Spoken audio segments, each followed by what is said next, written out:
Welcome to Ultra Uncovered. Today we've got a special episode here for you, a quick preview episode of the Leadville 100, and we are joined today by our special guest, Mr. David Roche. Welcome to the show.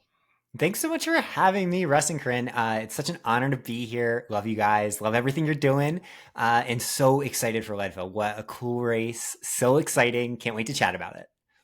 Well, let's just get right into it then. So, what are you most excited about? This is your first 100-mile race, and you've coached so many athletes at this distance. What is going on in your mind a couple weeks out here?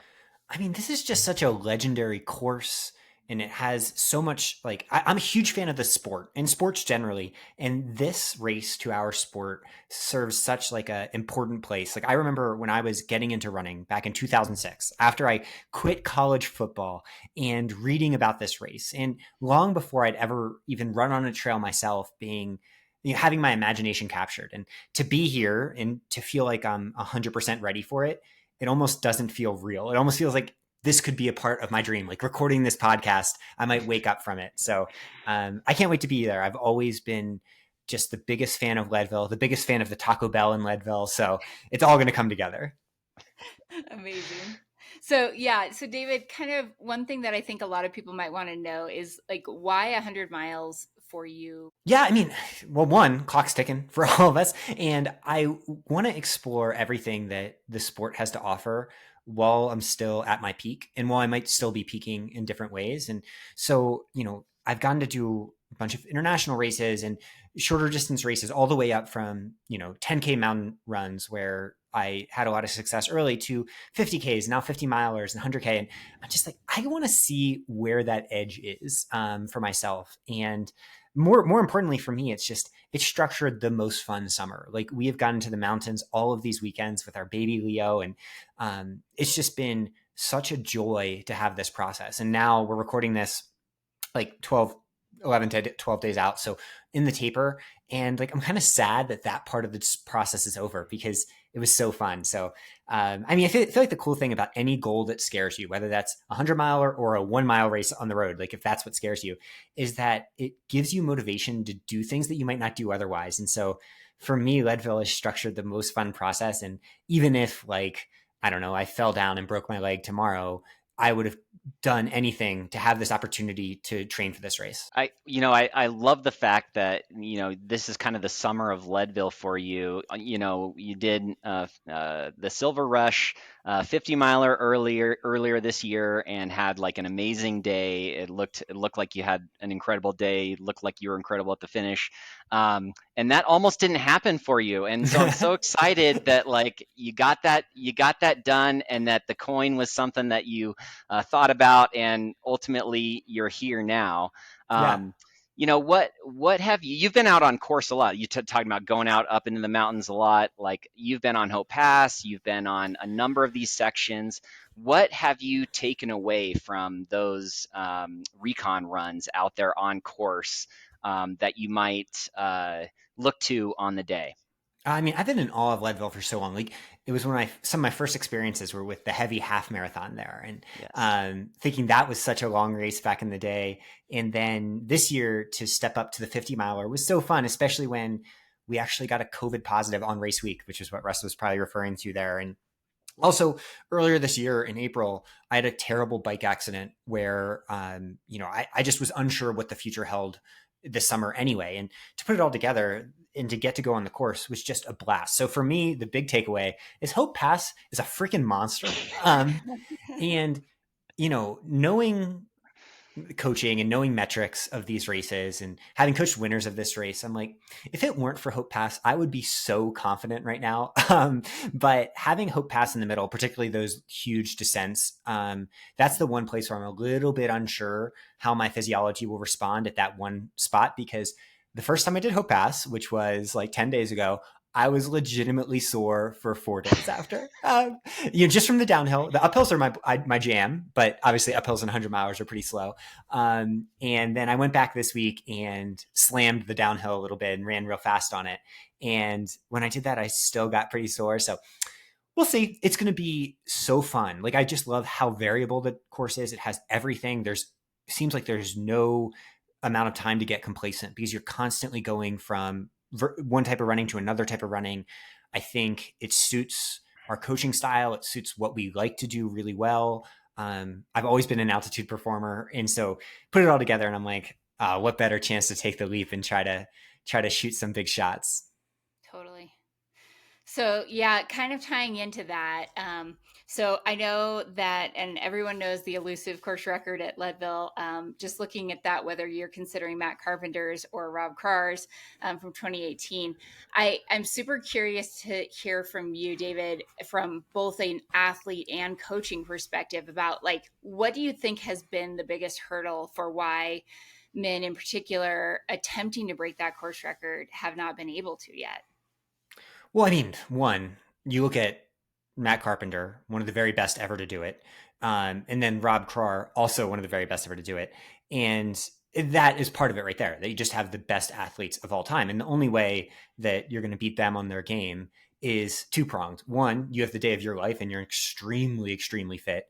But two, you kind of ride these performance waves we've seen across the sport, where course records are dropping basically everywhere. And what is so appealing about this one is that it still exists, which I think partially points to how legendary it is and partially points to what you're saying, that it's a uniquely challenging course, especially when you put Hope Pass in the middle of it. Like, I know coming into this race, unless something crazy happens, I'm going to be in wonderful position. Twin Lakes outbound, which is like mile 37, probably over Hope Pass, probably all the way to mile 50. The question is what happens next after you introduce Hope Pass? And I think for athletes that are trying to attack this course and not just thinking like closing well, but actually thinking being on that edge a little, you're just riding the edge of so many different types of running. And then it goes into Hope Pass where, the legs are going to be under the maximum amount of eccentric muscle contractions. So you put all that together and it's like, you got to execute a perfect day unless you're head and shoulders more fit than Matt and Rob and have better shoes and all that. And like, yeah, I have better shoes, but I'm not head and shoulders more fit. So, it's a huge respect of history, I think, to even consider it. Because like you have to go in with eyes wide open, but I think the only way to have a shot at it is to have it at the forefront of your mind that it's a possibility. You can't just run against the year, you have to run against history. So, I mean, obviously there's quite a few folks that have been at least public enough on social media to say that that is in their sights.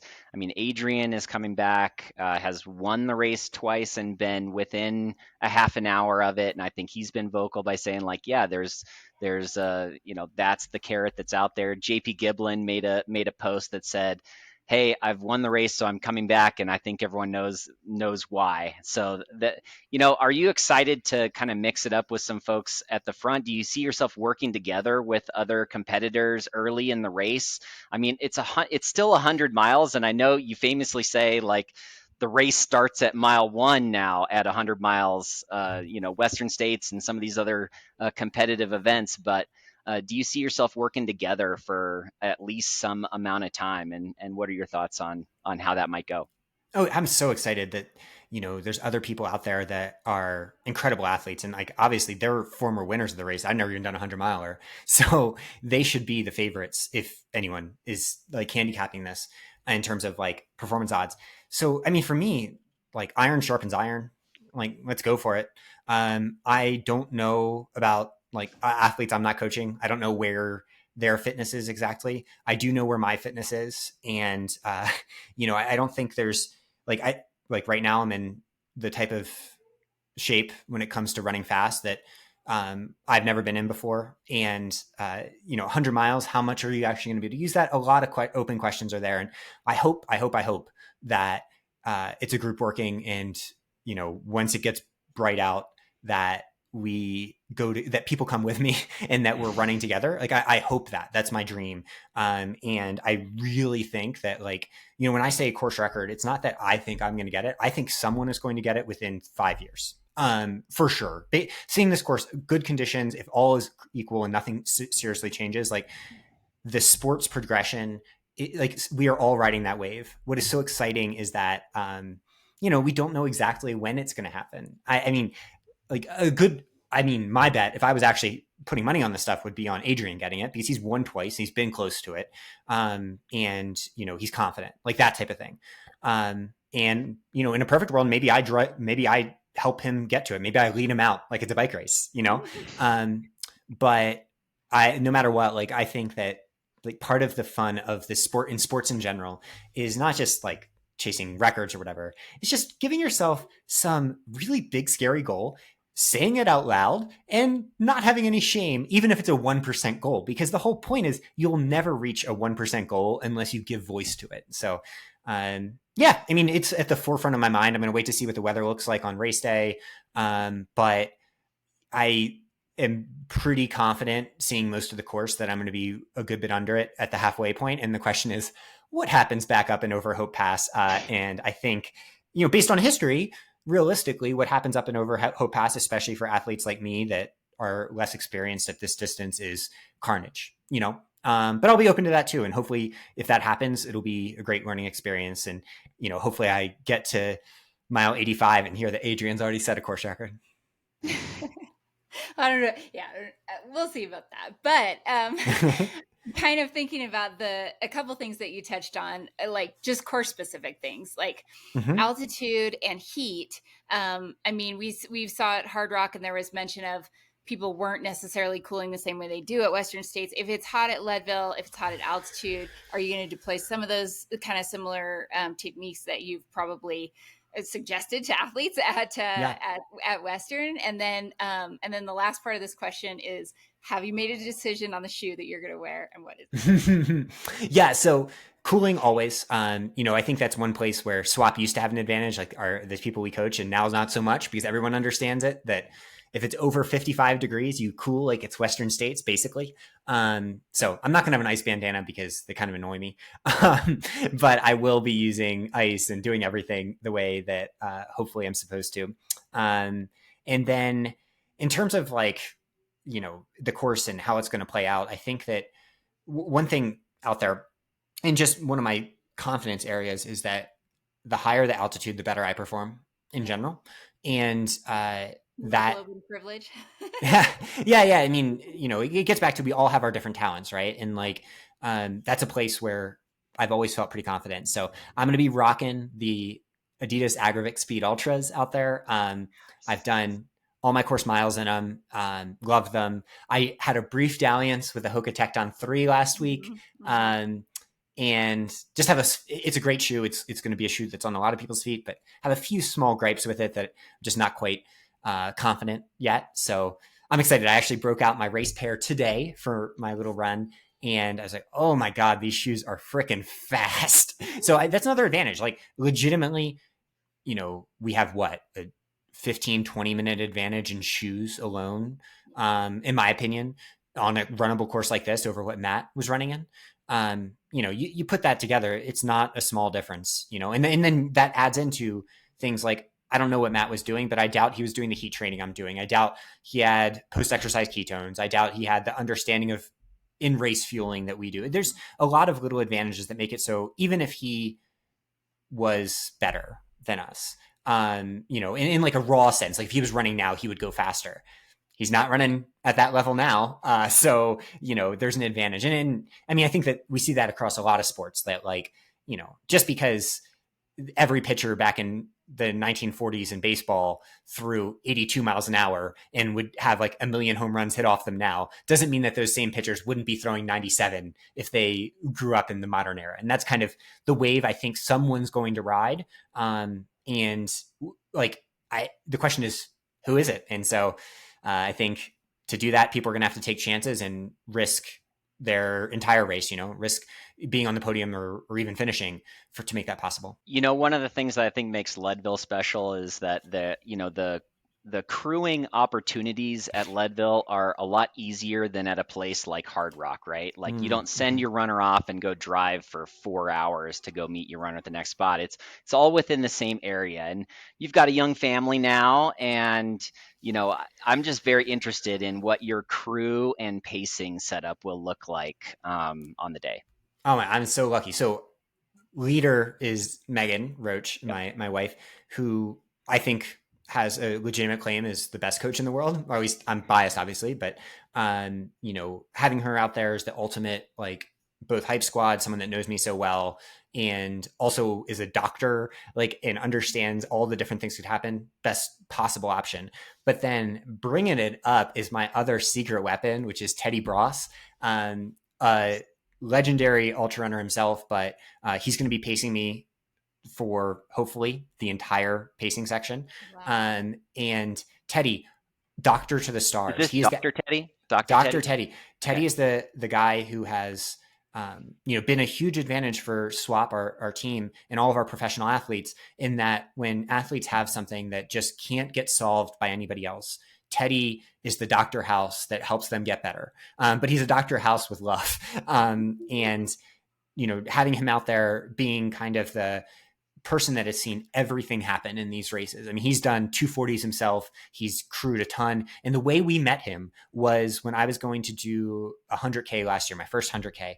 He flies out having never met us to help and to crew. And it was essential because I ended up having a really bad day there. And, Teddy is the one that helped me with Megan get to that finish line by understanding different ways I could troubleshoot the overheating issues I had. So, I think that's one of the big advantages that I'm bringing in is that I have a team that they're not going to be able to run for me, but it's as close as you can get. And the So fans want to know where will Leo be out there yeah, with you? will Leo be there? Yeah, Leo's going to be there. My parents are coming too. They live up here in Netherland outside Boulder. Ooh, okay. And so he's going to be at every single aid station as well. He's a pro at these races now. We have been at Black Canyon when we were coaching. He was at every aid station at Western States. He was there when I raced at Leadville. He was there. So he's such a source of energy and he gets so much joy from being around people. So if you're out there, go say hi to Leo because he'll bring a lot of joy to your lives too. That's amazing. I'm rooting for you to finish early enough so that he can run the entire red carpet with you. Yeah, exactly. I think my guess is that's not going to happen because if I get there, I'm going to be a little too wobbly for him to be near me. But yeah, I mean that's the hope. Finish before his bedtime. All right, Corinne, you got any more Leadville, or can I ask my bonus Olympics question? You can ask your bonus Olympics question, but I just want to say best of luck, David. I think everyone is Thank super you. excited to see you run. I can't wait to be out there and I think this is a course that was made for you. So really, really excited for you. This got me hyped. I got chills right now talking to you guys. I mean, what I'm trying to do for those that listen and don't know my background or the way I try to present the world is like my style at baseline is to be just, I hope it's fun. I want everyone to have a good time. But what I want to try to model in the world as like someone that is kind of a leader in this sport is that it's okay to say big, scary goals out loud, understanding that you're uplifting the entire community and everyone's ability to do those things in their own lives outside of running, because like running is just a metaphor for everything else. So, this podcast and what your guys, I feel like, it's such a cool thing that you're doing here because you give a chance for people to, use their voice in that way. So thank you. I can't wait. I'm going to try to run every one of those hills, which, obviously is, ambitious, possibly to an extreme idiotic fault. But I think you don't make history without trying something a little bit dumb. Well, we're rooting for you in every way possible, and like you mean so much to the sport in a lot of different ways, as a coach, as a leader, as a thought leader, and I really hope that on the day that you can 100% focus on being the athlete and really. Use that day as like, okay, I'm gonna focus on doing the best I can as an athlete today, and wear that hat and just shoot your shot because I'm so excited to see what you can go do out there. Thank you. Yeah. And, if I don't get it this year, There's well, always next year. There's maybe always another time. I'll go get Adrian's record next year. There you go. There you go. Okay, so here's your bonus Olympics question. I'll let you put on your coaching hat for this one. Now, I haven't seen the 1500, but if Mm-hmm. you were coaching one of the let's say you were coaching the Americans and they were able to act as a team. So Hawker, Nagoose, and Hobbs Kessler were able to act as a team. what would your coaching advice be to them to displace Josh Kerr and Jakob from the podium? So I think team dynamics in track are exceedingly overrated. Like I think that um, the way these races unfold in practice, and coaching athletes at the world class level in this, is that in general, you unless there's a specific benefit where someone is such a strong kicker that you need to take the kick out of their legs by trying to make it as fast as you can. But the way that elite track works nowadays is that they're all really good at kicks off of whatever their sustainable pace is. So the only exception to that rule would be if there's someone in the race that doesn't have the best PR in the field, but would have the best final 300 in a race that's super tactical. In that case, you sacrifice somebody by going to the front. But in the case of the US runners, I mean, I don't want to spoil it, if depending on when this comes out, but the way you run these races is you just tuck in on the rail and you do not run a step extra. Because what ends up happening is that either the race goes out fast, like it did in the 1500, and running on the rail, you just kind of settle in and try to hang on for dear life. And then as it gets chaotic later, you handle it. Or if it starts to like bunch up a little bit, usually what ends up happening is the field then responds to it in an accordion effect. And either way, you can move up the inside. That's like the main thing I try to tell track athletes is unless you're stronger than everybody in the field, you can move up on the inside later in these races as long as you get off the line pretty well. And I think that in the 1500, that's played out in one of the most dramatic ways we've ever seen. And so, yeah, I wouldn't say team dynamics matter much. I would just say lock in, don't fight your teammates for spots. Like, don't get in your teammates' way, but do just get on the rail. Do not run an extra step because if you're out just, 3 feet off of that rail, it adds up around the turns, which is no one has that energy to give at this level. And then when it gets messy, when the laundry machine starts and everyone starts getting turned around, you can move up the inside. Like, even if it's not on the rail, you can move up. You don't have to go out into lane 3. I think you see that all the time where people and it makes sense. I would be that same way. I would move out into lane 3 personally. And if you can have that patience, that's how, legends and miracles can happen. Amazing. I can't wait to hear more analysis on the podcast and more of your Olympics takes. I love them. Yeah. Well, thank you guys so much. I'm so pumped. I can't wait to see you out there. Can't wait to see the whole community. Maybe the coolest thing about this race that I'm starting to get really hyped about is what you said about aid stations, in that there's going to be so many people out there all the time. And for me, like, I'm so used to running solo at all weird hours of the day, getting to just share it with the other athletes that are doing the race, but then get to share it with whoever's out there, good and bad. That's going to be so cool. Yeah. If you see like 3 giant pop-ups at Twin Lakes and people are screaming for you, it's probably the entire Castle Rock Run Club. Just perfect, so you know. Perfect. No, that's great. Yeah. I mean, yeah, I'm excited. I feel like seeing the part of the course from Twin Lakes to May Queen this weekend, I'm like, oh my God, that is amazingly fun running. Like, and knowing me, like I had a big race like this last year where I sprained my ankle at mile 10 and then dropped out. So, this could be a very anticlimactic podcast, but seeing that part of the course, I'm like, oh my God, I don't know what's going to happen later in this race, but it's going to be so much fun coming into Twin Lakes at mile 37. Yeah. Awesome. Can't wait. Well, thanks for jumping on, and we will see you there soon. Woohoo! Let's do it. Thanks, David. Thank you.